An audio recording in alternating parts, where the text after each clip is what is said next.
Bonjour et bienvenue sur ma chaîne. Aujourd'hui j'aimerais vous présenter un couteau d'un artisan qui s'appelle MG. Je vous mettrai en dessous le lien, vous pourrez aller voir sa page Facebook pour voir un petit peu ce qu'il fabrique. Ça c'est un couteau que j'ai reçu, c'est issu d'un échange de bons procédés. Donc je suis vraiment très content de l'avoir. J'ai mis un peu de temps à faire cette revue parce que j'avais envie de l'utiliser. C'est un peu un outil particulier pour moi puisque c'est un neck, donc c'est une taille assez réduite. Je vais vous le montrer tout de suite.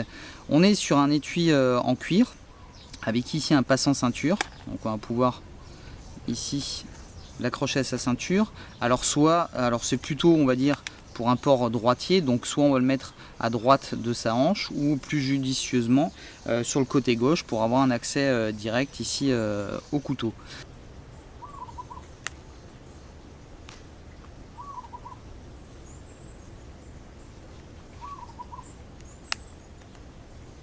Ici une petite lanière nous permet de vraiment sécuriser le couteau, et là un petit trou qui va nous permettre éventuellement, si on le souhaite, de le porter autour du cou. Après ça reste un couteau qui a quand même un petit peu son poids, puisque là on est sur un ensemble qui fait 150 grammes et un couteau qui en fait 90. Je vous présente tout de suite le couteau. Je vais essayer de vous montrer d'assez près pour voir si ça fait le point, avec le petit guillochage au-dessus. Alors c'est un acier N690C. Si vous ne connaissez pas trop, c'est un acier italien qu'on retrouve souvent enfin même tout le temps sur les Extrema Ratio. Au niveau du manche, on est sur un manche qui est en bimatière, donc en carbone et en G10. Je trouve que ça rend particulièrement bien. Ça lui permet cette petite couleur orange de le rendre un peu plus visible également. On va être sur une émouture complètement plate avec ici un petit tranchant en V. Alors je vais vous parler un petit peu de ce fameux tranchant justement. Donc il tranchait évidemment très bien quand je l'ai reçu. Je me suis amusé à le repasser sur une petite pierre à affûter simplement pour sentir un petit peu le fil du tranchant. Alors là je m'adresse un petit peu aux spécialistes qui comprennent cette sensation. J'avais vraiment envie de sentir cette petite courbure. Et je me disais que on aurait pu, sur un acier comme ça qui est extrêmement dur, se permettre de faire un tranchant complet en V jusqu'en bas, c'est-à-dire que les moutures auraient continué jusqu'au bout, une chose que je vais pouvoir encore faire si je le souhaite, pour le rendre encore un peu plus tranchant. Maintenant l'avantage d'avoir un tranchant en V ici, c'est qu'il va évidemment être un peu plus résistant encore, et qu'on va pouvoir l'affûter sans venir ici toucher les moutures du couteau. Maintenant c'est extrêmement efficace comme ça, donc il n'y a pas de raison de changer la donne. Je vous montre un petit peu l'épaisseur. Alors ça c'est un travail assez délicat à faire, je l'avais déjà fait de matière. C'est qu'on va superposer les matières, et puis ensuite on va creuser et on va venir ici travailler pour faire ressortir la matière en dessous. C'est assez chaud à faire et du coup on a quelques petites imperfections sur le couteau, mais moi ça me gêne absolument pas, justement, puisque c'est la patte du fait main, donc ça me convient parfaitement bien. Je vais vous donner un peu les dimensions de ce couteau. Donc on est sur un couteau qui va faire environ 16 cm de long. On va avoir un tranchant utile en gros qui va être environ de 8 cm, et là on va avoir une hauteur de lame de 2,5 mm, et là par contre une épaisseur de 3 mm, si je lis bien. Ça pète les yeux ça. Attends, je vais le faire dans ce sens. Ouais, 3 mm. 3 mm, donc ça commence à être vraiment très costaud. On a un manche qui lui est un peu plus petit proportionnellement, puisqu'on est sur un manche de 8 cm. On va en reparler justement. Alors j'ai pas l'habitude d'utiliser des couteaux aussi petits, mais comme vous le savez, je cherche souvent un second couteau pour mon camp. J'ai souvent le couteau principal, et ça pourrait très bien être le second couteau. Maintenant je voulais vous parler de ces fameuses petites poignées. Alors je l'ai utilisé, donc déjà je trouve qu'il est super compact, mine de rien. Ça me permet de l'emmener, du coup je l'emmène un peu partout, je l'ai toujours dans ma petite pochette, j'ai déjà mangé avec plusieurs fois. Moi j'aime bien avoir un bon couteau quand je vais au restaurant, parce que je suis un viandard et j'aime vraiment pouvoir couper ma viande. Et je voulais juste vous montrer un peu en termes de comparaison. Ça ressemble un peu au IC3 si vous connaissez, juste pour vous montrer un peu la différence de taille avec un pliant. Ça c'est évidemment beaucoup plus solide puisqu'on est sur un plat de semelle. Donc c'est aussi tout l'intérêt de ce genre de couteau.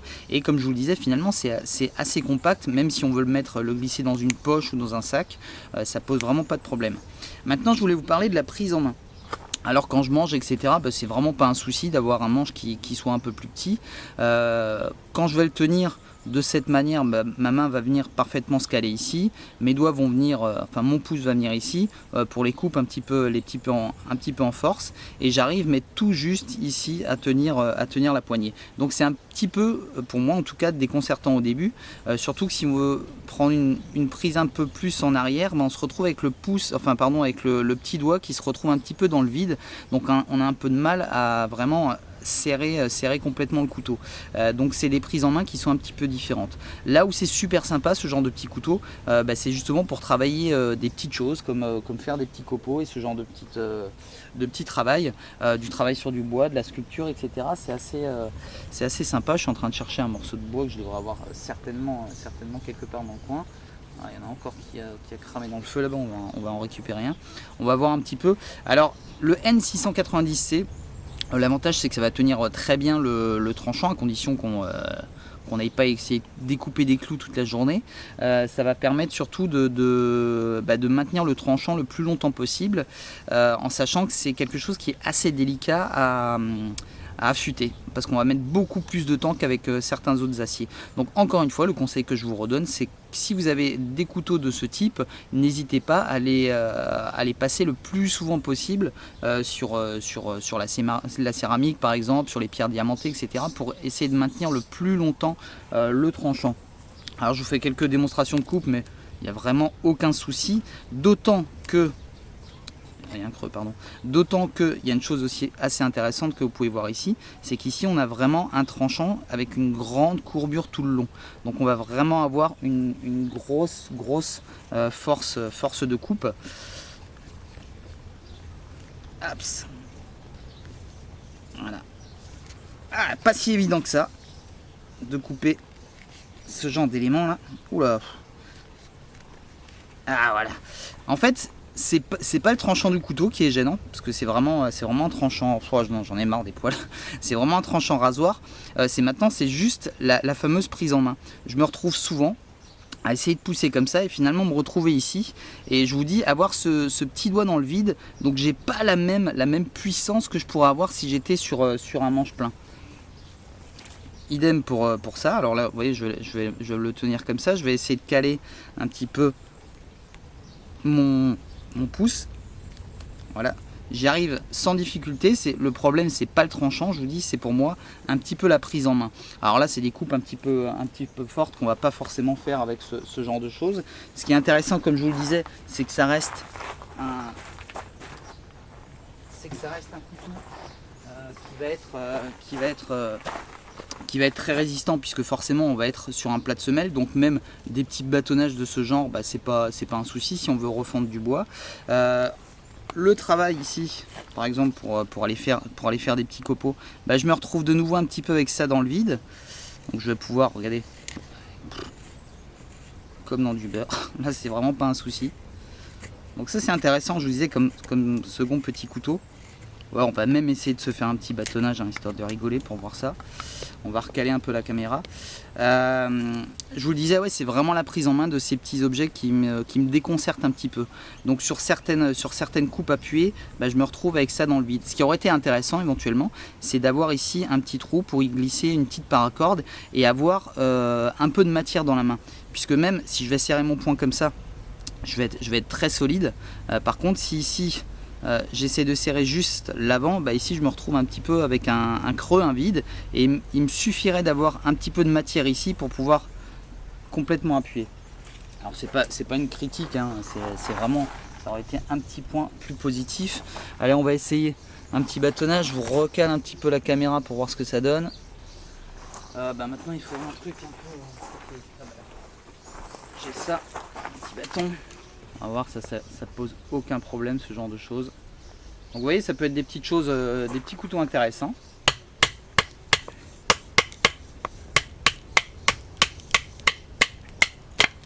que malgré sa taille, on peut faire des petites choses. Alors c'est pas un couteau de camp, on est d'accord, mais je vous dis comme second couteau, pareil pour travailler un peu le bois après.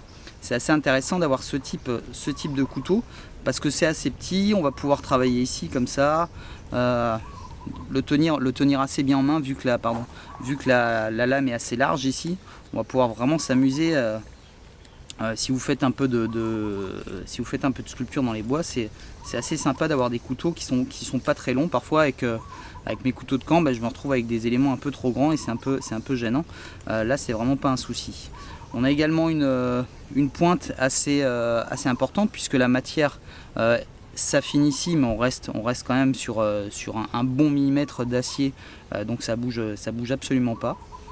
Donc je vous conseille d'aller vraiment voir ce qu'il fait parce qu'il fait des petites choses vraiment sympas et alors moi je suis super satisfait de celui-ci.